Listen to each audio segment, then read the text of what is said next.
I've been a life coach for going on a decade now, and I've been sharing my life with others online ever since I opened my business. But coming from a background in therapy where self-disclosure was rare, and then transitioning into life coaching where my life is my product, and I have to market myself to get clients, it was a big leap, and I struggled initially. I didn't know what to share. I didn't know how to share, and I definitely oscillated between the two. One part of me sharing too much and feeling this vulnerability hangover, and then another part of me sharing too little and keeping people at a distance and really not showing up consistently. And this is not going to help you if you want to run a consistent practice, because if you aren't showing up consistently, especially in today's market where coaching and social media in general is saturated with sales pitches and offers, you're not going to be able to cut through a lot of the noise in the industry that's needed to actually connect to your ideal clients, which is the only way to convert now. And when I say connect to your ideal audience, it doesn't mean like share your dirty laundry with everyone so that you are best friends and you guys can commiserate with one another.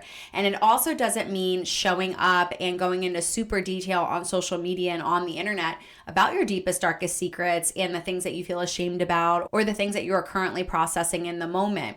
What I'm talking about instead is sharing and teaching through your experience.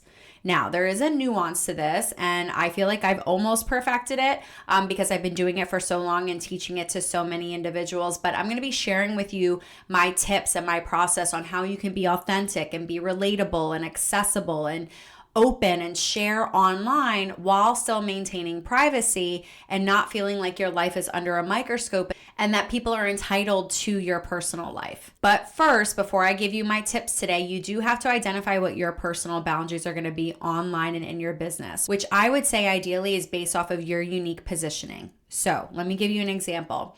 When I first started coaching, I was coaching women through transition. And so what I was doing was sharing a lot of my own personal pivots in my life that I went through personally and professionally, and what they were and how I did those successfully and with grace. Now that I train coaches and run a coach certification program called the Art and Skill of Coaching, I share a lot about how I coach.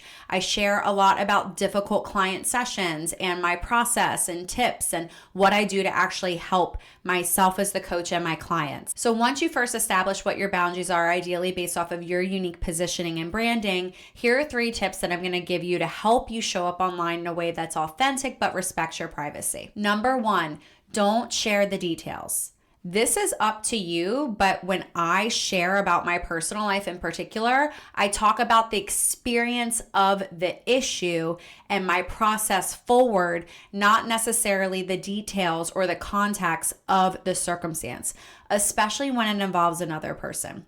So this is a rule for me. I'm going to offer it to you. It's a suggestion, okay? But I personally don't share about my love life for that reason. 1, it's not relevant to the type of coaching that I offer, but 2, it's something I want to protect and keep separate from my business. This is a me thing though. You get to choose what you want to share and how you share it, okay? But here's my tip number 2. Don't share when you're in the midst of it. Meaning when you're currently going through something and you're processing it in real time, I would encourage you to hold off on sharing everything immediately. The reason I recommend this is because you're in it and you're not thinking straight, literally. When your emotions are high, your intelligence is low, and you might be sharing things before you fully understand what they are or have anything valuable to share about it just yet. Which takes me to tip number 3, teach versus dump. Okay, what do I mean by that? Well, when you wait until you've made it through the challenge, and I say that in quotations because we all know that the growth never stops. Welcome to being human. But when you've made it, quote unquote, through the challenge, or at least to a good point where you can reflect, you're better able to discern what are the important elements worth sharing. And what could you share, and in what way would it be valuable to your ideal audience? And the reason I share this too is because you have full permission not to share everything or all the details. I share a lot online because I do view myself as a product of my program, but I don't share everything, and that's okay. You don't have to be an open book to be an effective coach and be real and be authentic and be relatable and offer valuable content. Another reason I have this rule is because I try to buffer saying things that I might regret later. Now, be careful here that you don't get so analytical that you never share anything, okay? But there is a difference between sharing something you regret versus sharing something that you learned more about or maybe changed your mind or feel a little embarrassed about because you've grown or have a deeper understanding. That's okay. That actually shows growth. If you scroll all the way back, if you've been following me for a while, it's cringe. It is cringe and it's okay. I've learned, I've grown, I've developed, I've refined my skills, and I'm just a better coach and entrepreneur than I was 10 years ago when I started. But I don't regret anything I shared because everything was processed and I really try to extract the value for everyone. Again, I'm sharing these 3 easy tips with you because I do think it's important to share online. People want to know who you are. They want to know you're a real person and that you get it. And I think showing up online authentically builds trust, credibility, shows your growth, and it encourages engagement and really helps set you aside in a saturated market. It differentiates you from others and it cuts through the noise online when they can see something real and not polished and that relates to them. And here's a bonus tip if you aren't really on board with showing up online authentically as a coach. It's actually easier for your mental health when you do it this way because you're not trying to perform. You're not trying to say the right thing and don't feel the pressure to be perfect. You can be a human and work as a coach. The days of the perfect facade are out. People can see right through that and they aren't attracted to that. So be yourself and ditch the unnecessary stress to try to maintain the perfect image online. And this benefits both you and your clients. It is the only way to really build a strong foundation of trust and connection.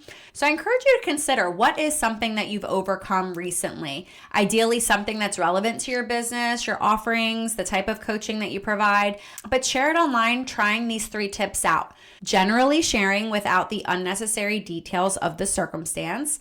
Make sure you're through it so that you can extract the value, and that will position you to teach versus dump. And watch how these 3 tips and showing up online and sharing your humanness really connects you with your people and the value that it offers. I hope you enjoyed these 3 quick tips that are really going to help you show up online in a way that's going to connect with your people and ideally convert your ideal clients. Let me know your thoughts or if there's anything you would add in the comments below. And make sure you hit the subscribe button. That way you don't miss any new videos that get posted on our channel, as well as go ahead and check out some of the other episodes to keep honing your skill set as a coach.